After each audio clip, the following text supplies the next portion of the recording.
chance to meet someone from China, find out about China, learn a little Mandarin, and ideally, potentially make some friends as well.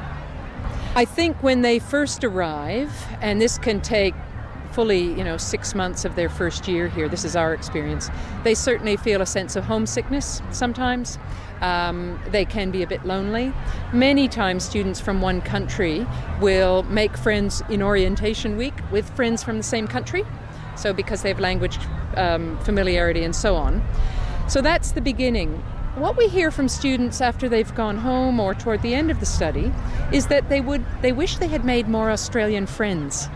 And that's often because, for instance, if you're here from China or from India, you might make your friends with Chinese students and Indian students first, but really what you want to do in another country is get to know folks from the other country. So at our university, for instance, we've now established what we call a host, well, not a host family scheme, but a sort of a buddy scheme where we're actually linking staff from the university with students, international students, and they get together, they invite them into their homes, they get together for picnics and barbecues and so on. So I think anything that an institution in another country can do to forge relationships between the visiting students, and in this case the Australian students, just works wonders. Liz introduced herself and what she does for a living. Then she talked about the experience of international students coming to Australia. She finished by talking about what her university does to make the experience of international students better. If you go to our website, you'll be able to explore Liz's story in more detail.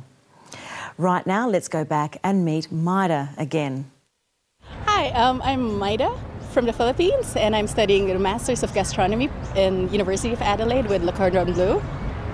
It's pretty interesting because I didn't know a single person in Adelaide when I arrived a couple of months ago, and it was just discovering the whole city, but it was immediately getting fascinated with the market, getting fascinated with North Terrace where I lived, and soaking up the museums and soaking up the different restaurants all around. And immediately within the first weekend I was already going around the wineries and checking out the wine region and going to Barossa and checking out the hills. So living in Australia gives you a good feel of both a Western culture but still belonging to the Asian region.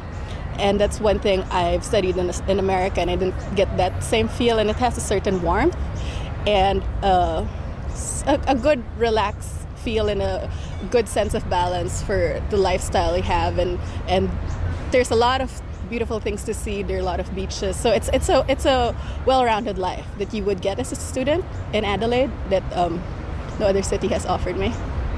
I come from the Philippines, and it has like the gorgeous beaches. So I do miss the tropical lifestyle I've been accustomed to. Not that Adelaide's much colder, but I do miss that. I do miss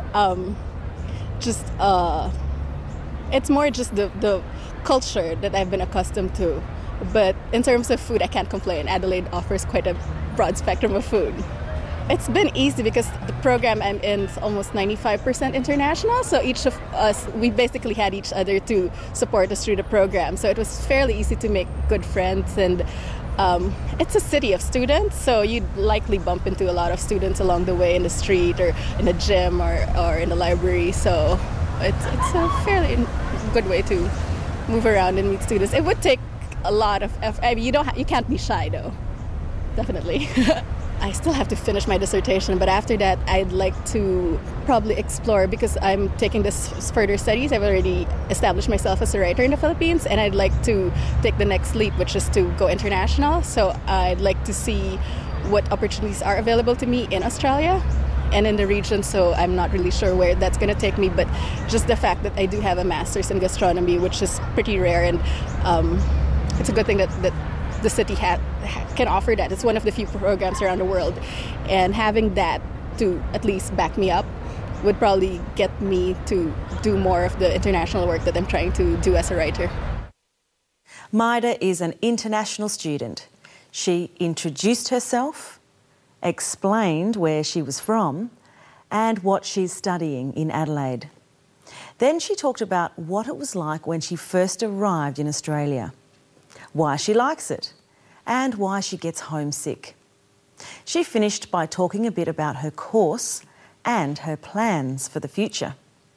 And like Liz's story, you'll find Maida on our English Bites website. You can watch her again, read the transcript and get all the help you need to understand her story.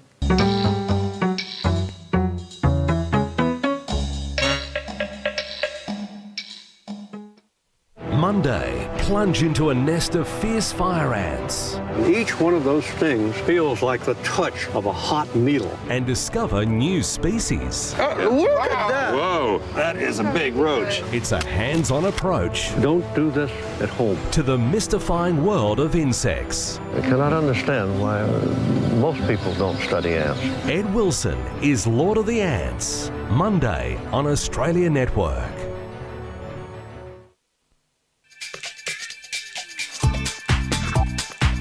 InSearch provides recognised courses that lead to university degrees.